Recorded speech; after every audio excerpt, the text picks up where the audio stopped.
હાલો તો હવાના બધાને રામ રામ. સવારના જુઓ આપણે મીઠુભાઈ બધો કામ કરીને ઉડાડ્યો તો એને જરીક વાર ઉડાડ્યું તો બચારો કીધું રાજી થઈ જાય. જરીક વાર ઉડાડ્યો તો આ જો પિંજરો ખાલી પડ્યો છે અને હવે એનો અવાજ આવે સરો બાજુમાં ક્યાંક બોલવાનું. તો પાયલ માળે માથે જોવા ગઈ હતી મેળી ઉપર તો મમ્મી આવી ગયો છે મીઠું કે તે વળી કામ કરતી કરતી ખોટી કરી અને વળી એને જોવા ગઈ તો હાલ મીઠું હાલ આવી જાય હાલ. તો આવી તો ગયો વળી મેળીમાં તો હવે ચિરાગ ગયો મેળીમાં જોવા તો મમ્મી આવ્યો હાલે કે આ ઝાડુ આમ બેઠો હોય કે પછી આ મની હોય છે ને એટલે બીક લાગે નીચે ઉતરે એટલે નકા તો કાંઈ બીક ના લાગે માથે ઉઠતો હોય. પછી આવી ગયો આવી રીતના અને પછી એને હાથમાં લઈશ એટલે હાથમાં આવી જશે ને પછી પિંજરામાં બેહાડી દઉં. હવે તડકો ઘણું છે અત્યારે બહાર કઢાય નહીં, પિંજરામાં રાખી દઉં. કીધું હાલ જાતોય નથી ક્યાંથી જડ્યો છે અમે બોલે હં તો આપણે હોય ને ઘરે કોઈ તો બધો બોલે મમ્મી ને પપ્પા ને મુસ્કાન ને બધો બોલે છે.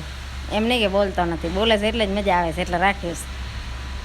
તો ઉડાડી દીધું જાતો નથી જો હાલો કે તેને પિંજરામાં રાખી દઉં ને પછી બીજો કામ કરી ખાવાનું કરવાનું છે. બપોર થઈ ગઈ છે, સવારનો હંધો કામ કર્યો બહાર ફટા ઠામડાની એને જરીક વાર ઉડાડ્યો તો બપોરના હવે આવ્યો છે ને બે ભાઈને મેલ્યા છે બાજરો વાટવા કે જાઓ વાડીએ તમે બાજરો વાટી આવો.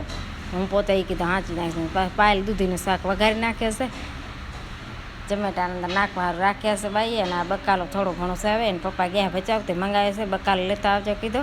અને કેરીનો રસ નથી કરવો, ખાલી કેરી કાપીને ખાશે એમ જાણે. એને પપ્પા બપોરના પછી વળી આવ્યા તો બકાલો લઈ આવ્યા છે થોડો ઘણો અને છોકરી સારું આંબા લઈ આવ્યા છે અને કાણીગો લઈ આવ્યા એવું બધું લઈ આવ્યા. એને પપ્પા એ ગરમી ઘણી થાય છે ને તો અત્યારે તો આવો જ લઈ આવું છે.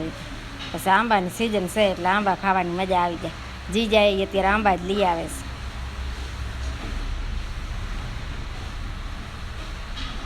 ટમેટા ને પાલક ભાજી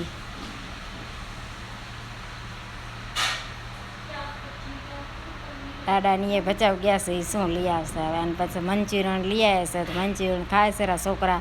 અને પછી આ લઈ આવ્યા છે આને ચકલેની ને પીવરાય ને સાબડિયું આવે એ બધા ખાવા બેસી ગયા. અમે તો ખાઈ લીધો તો આપણે તો મંચુરિયન ખાવું ને. પણ દાદાની એ બચાવથી આવ્યા હતા એ વળી આંબા લેતા આવ્યા, એ કેસર કેરી લઈ આવ્યા છે. ફ્રીજમાં હજી બીજા આંબા પડ્યા છે, બીજા આંબા